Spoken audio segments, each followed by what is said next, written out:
ये कड़वा सच है कि हम इंसानों का इतिहास खून से रंगा है। हमारा वो भयानक पहलू जहाँ इतिहास के हर पन्ने पर खूनी लड़ाइयाँ, कत्लेआम, नफरत, जुल्म और अनगिनत दिल दहला देने वाली कहानियाँ हमारे फितरत को हमारे सामने रखती है।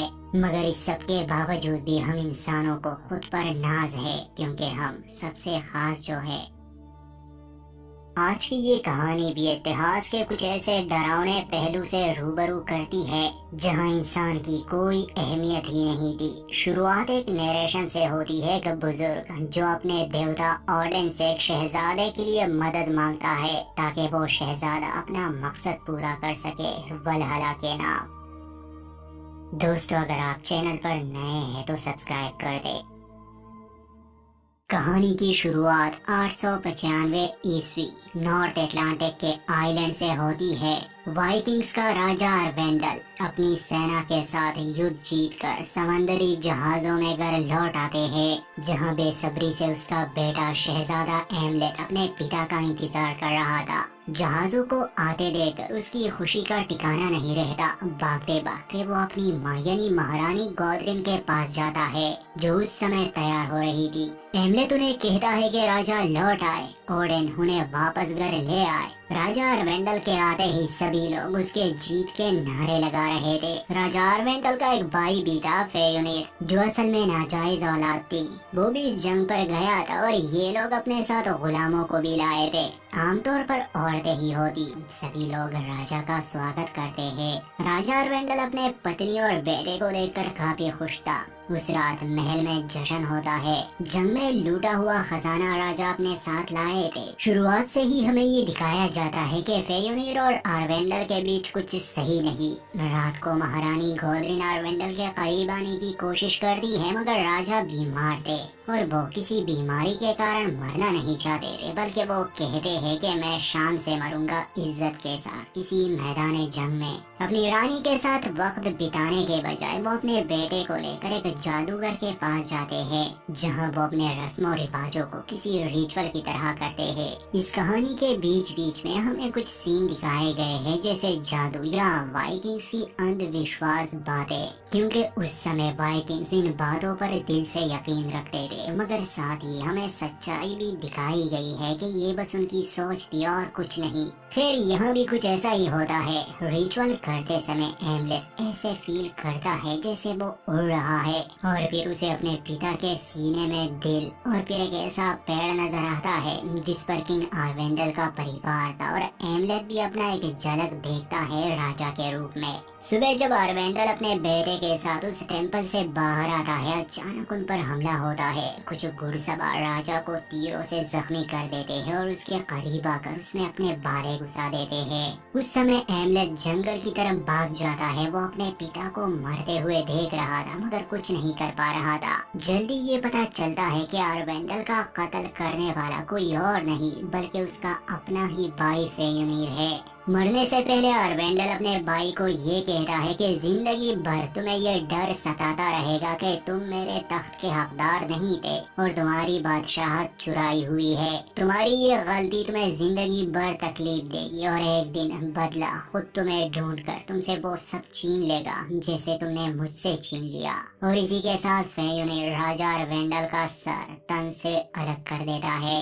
दूर एक पत्थर के पीछे छुपा शहजादा एमलेट ये दिल दहला देने वाला नजारा देख रहा था। फेयोनिर के साथ ही नए राजा का ऐलान करते हैं। उस समय फेयोनिर जंगल की ओर देखता है और अपने सिपाहियों को हुक्म देता है कि उस लड़के को मार दो। ये सुनते ही एमलेट भागने लगता है। भागते भागते एक सिपाही उसे पकड़ लेता है। इससे पहले कि वो एमलेट को कत्ल करता, एमलेट अपने खंजर से उस सिपाही की नाक ही काट देता है। वो सिपाही वहीं तड़पने लगा और एमलेट एक आखिरी बार गांव जाता है, शायद वो अपनी माँ को बचा सके।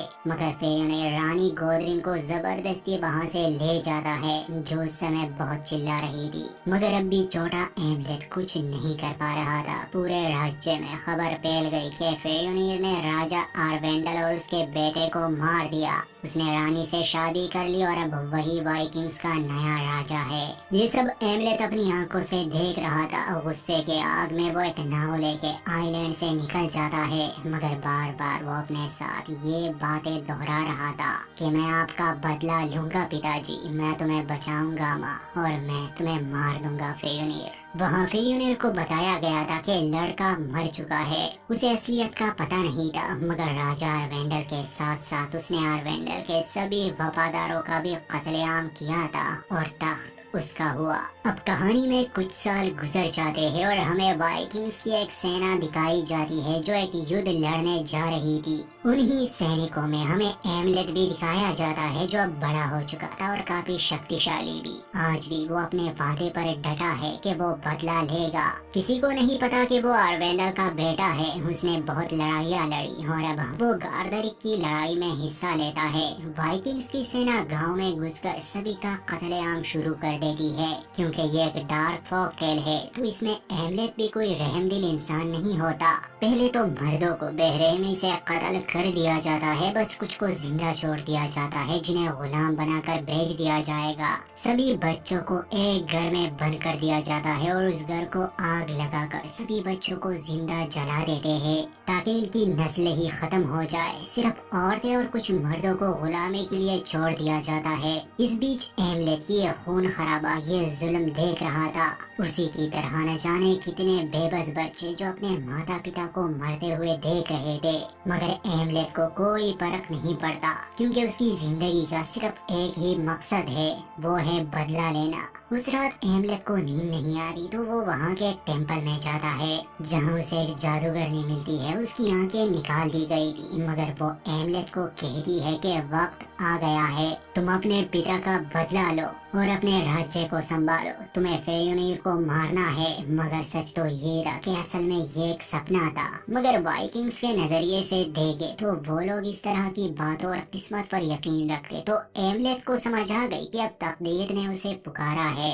उसे अपने ही एक साथी से फेयोनिर राजा के बारे में पता चलता है कि उसका तख्त स्वीडन के एक राजा ने हड़प लिया है। अब वो अपने वतन से बाहर है। आइसलैंड के इलाके में वो अपनी रानी और बच्चों के साथ जिंदगी गुजार रहा है और इस जंग में जो गुलाम पकड़े गए हैं उनमें से कुछ राजा फेयोनिर के पास भेजे जा रहे हैं। तो एमलेट ये प्लान बनाता है कि वो भी इन गुलामों में शामिल होकर राजा फेयोनिर तक पहुंचेगा और आखिरकार उससे अपना बदला ले लेगा। वो अपने बाल काट देता है, एक गुलाम के कपड़े पहन लेता है और खुद पर मार्क भी लगा देता है। इसी तरह वो उस नाव में सवार हो जाता है जिसमें गुलाम ले जाए जा रहे थे।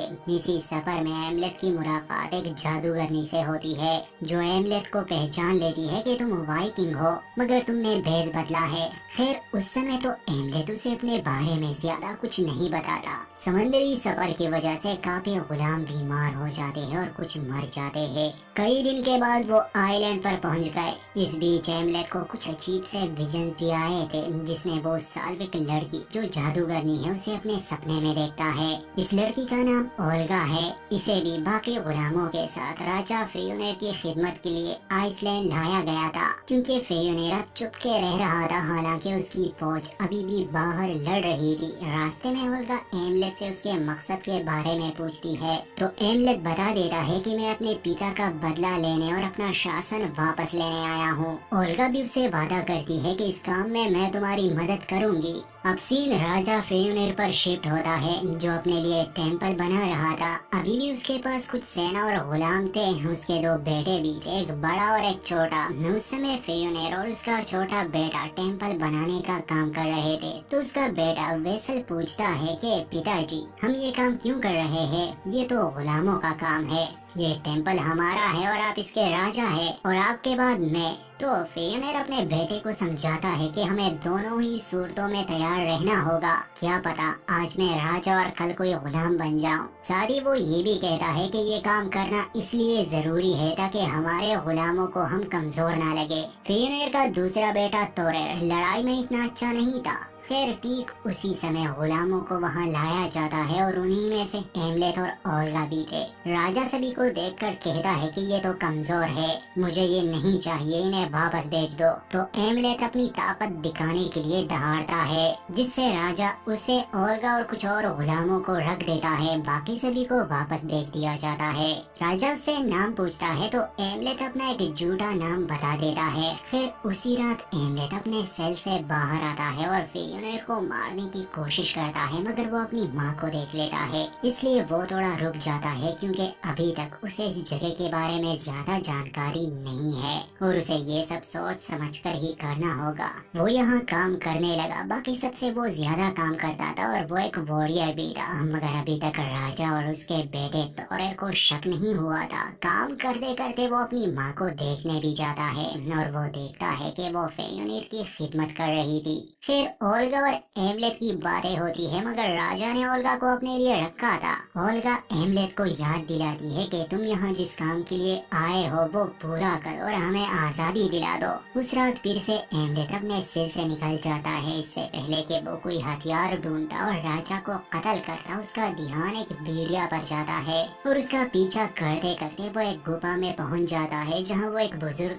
आदमी को देखता है। वो असल में जादूगर था। एमलेट उसे कहता है कि मैं तुम्हारे भाई को जानता था, असल में वो आरवेंडल का जादूगर था और बचपन में आरवेंडल और एमलेट रिचुअल करने उसके पास जाते थे। उसी ने बताया था कि एमलेट राजा बनेगा और शान के साथ मरेगा। वो बुजुर्ग जादूगर कहता है कि राजा फियोनेर ने मेरे भाई की जुबान काट ली, फिर उसे दोनों आंखों से अंधा कर दिया और आखिर में उसका सर तन से अलग कर दिया। उसका सर अभी भी जादूगर ने संभाल के रखा था। वो एमलेट को उसकी तकदीर के बारे में बताता है कि फियोनेर को तुम किसी आम हथियार से नहीं मार सकते, तुम्हें एक खास तलवार की जरूरत होगी। जो तलवार जमीन के अंदर एक मरे हुए राजा की विरासत है और एमलेट को वही तलवार लानी होगी। वो बुजुर्ग उसे रास्ता दिखाता है। एमलेट वहाँ तक भी पहुँच जाता है। ठीक सामने ही उस मरे हुए राजा की लाश और उसके हाथ में वो तलवार थी, मगर जैसे ही एमलेट उस तलवार को लेने वाला था वो राजा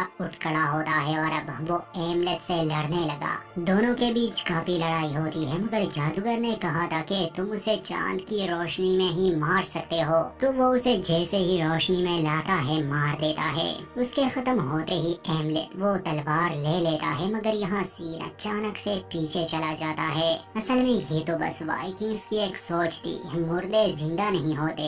एमलेट वो तलवार मरे हुए राजा के हाथ से ले लेता है और उसका कंकाल जमीन पर गिर जाता है। और जो हमने देखा वो बस एक बनी बनाई कहानी थी। वही तलवार लेके अब एमलेट गांव में लौट आता है और आज ही वो फियोनेर को कत्ल करने वाला था, मगर उनके कुत्ते की वजह से एमलेट उसे मार नहीं पाता। उस रात भी वो बच जाता है। एमलेट तलवार को एक घर की छत पर छुपा देता है और अपने आगे का प्लान ओल्गा को बता देता है कि मुझे मेरी माँ के साथ साथ उसके बेटे को भी बचाना है। अगले दिन राजा और बाकी सब एक खेल देखने जा रहे थे तो फियोनेर का बेटा तोरेर एमलेट के पास आता है और उससे पूछता है कि क्या तुम लड़ सकते हो, तो वो हाँ में जवाब देता है। और अगले सीन में हम एक खेल देखते हैं जो रग्बी की तरह होता है। एक बॉल को दूसरे के गोल में ले जाना होगा, मगर ये वाइकिंग्स का खेल है तो इसमें कोई रूल्स नहीं होते, कोई किसी को कत्ल भी कर सकता है। फिर खेल जारी था और बार बार एमलेट के साथ ही हार रहे थे। आखिर में एक बड़ा आदमी और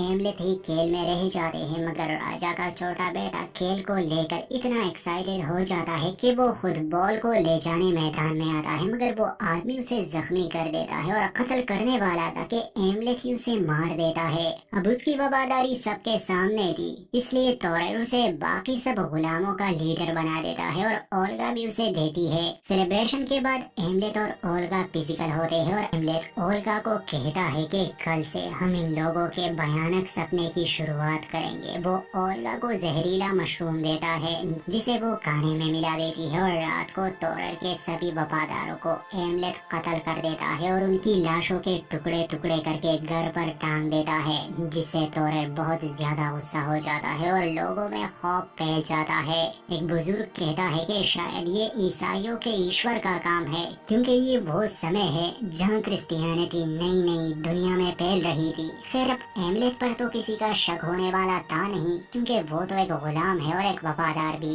एक जादूगर औरत राजा फेयुनेर को कहती है कि हमें कुर्बानी देनी होगी, और उसी रात वो एक गुलाम लड़की को बांधकर उसका सेक्रीफाइस देने वाले थे, वो भी देवता ऑडिन के लिए। मगर फिर से एमलेट आता है, सेक्रीफाइस देने वाले में से एक को वो उल्टा लटका देता है और उसका पेट काट देता है और औरत को बांध देता है। साथ ही वो उस गुलाम लड़की को आजाद कर देता है। ये हादसे सभी के दिल में डर बिठा देते हैं। राजा सभी गुलामों को रात के पहरेदारी का हुक्म देता है, मगर उस रात ओल्गा सभी सिपाहियों के खाने में एक ऐसी जड़ी बूटी मिला देती है जिससे सभी सिपाही अपना दिमागी संतुलन खो देते हैं और कुछ तो खुद को ही मार देते हैं। एमलेट किसी तरह अपनी माँ के पास पहुँच जाता है और उसे ये खुशखबरी देता है कि मैं आपका बेटा हूँ, मैं आपको बचाने आया हूँ और फेयुनेर से मैं अपना बदला लूंगा। मगर यहाँ तो कहानी बिल्कुल उल्टी थी, क्योंकि उसकी माँ कहती है कि मैं यहाँ खुश हूँ क्योंकि आरवेंडल एक दरिंदा था, उसे बस हवस की भूख थी, वो जंग लड़ता था कि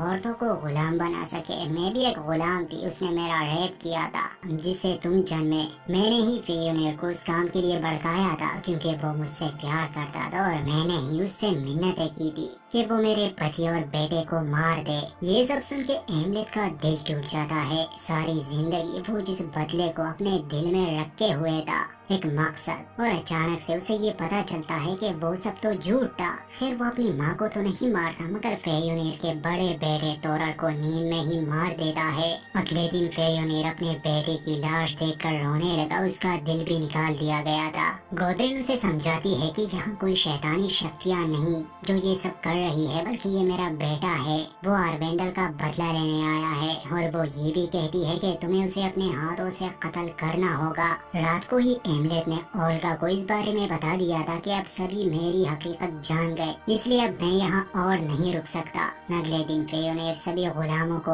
एक एक करके मार रहा था, मगर जैसे ही वो ओल्गा को मारने वाला था, एमलेट पहाड़ी से नीचे आता है और अपना वादा दोहराता है कि मैं अपने पिता आरवेंडल का बदला लूंगा और ओल्गा के आजादी के बदले मैं तुम्हें तुम्हारे बेटे तोरर का कटा हुआ दिल दे दूंगा। फेयुनेर ओल्गा को नहीं मारता, उसे आजाद कर देता है, मगर उसके सिपाही एमलेट पर हमला कर देते हैं। खैर वो उनसे लड़ता भी है, मगर आखिर में वो पकड़ा जाता है, उसे काफी मारते हैं और एक रूम में कैद कर देते हैं। फेयुनेर अपने बेटे का फ्यूनरल करता है। जानकारी के लिए बता दे, जब भी कोई वाइकिंग मरता उसके साथ उसकी पत्नी भी जिंदा जला दी जाती, क्योंकि वो वल्हला यानी आफ्टर लाइफ में एक होने वाले थे, मतलब ऐसा उनका मानना था। फ्यूनरल के साथ हम दूसरी तरफ एमलेट को देखते हैं, जहाँ रेवेना जाते हैं और उसकी रस्सी काट देते हैं और बाद में वल्हला से आई हुई कोई देवी उसे अपने घोड़े पर बिठाकर आसमान में ले जाती है, मगर हकीकत में ओल्गा ने उसे बचाया था। और बीच बीच में जो ये सीन हमें दिखाए जाते हैं, असल में ये वाइकिंग्स के बिलीव को रिप्रेजेंट करते हैं। हकीकत में ऐसा कुछ नहीं है।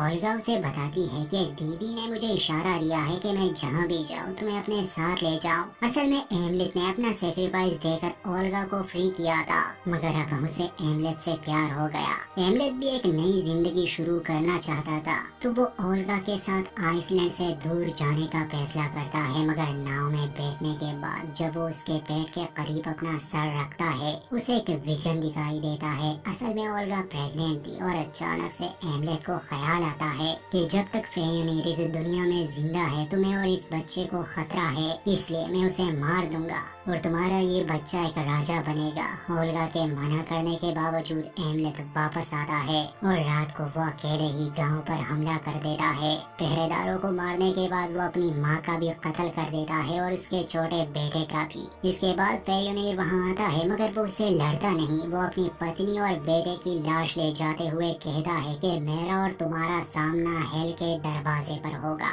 वहीं पर दोनों की तकदीर का फैसला होगा। इसके बाद हम देखते हैं आइसलैंड के एक वोल्केनो पर एमलेट जाता है, जहां वो अपनी माँ और फेयुनेर के छोटे बेटी की लाश देखता है और फिर उसका फेयुनेर से सामना होता है।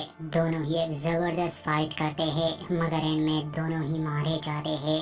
आखिरी सीन में हम देखते हैं कि एमलेट को एक विजन आता है, जहां वो ओल्गा के 2 बच्चे सही सलामत देखता है और एमलेट की आत्मा वल्हला के गेट की तरफ प्रवेश करती है। और यहीं पर इस मूवी का दी एंड। आई होप कि ये कहानी आपको पसंद आई होगी। चैनल पर नए हैं तो सब्सक्राइब कर दे, वीडियो अच्छी लगे तो लाइक जरूर कर दे।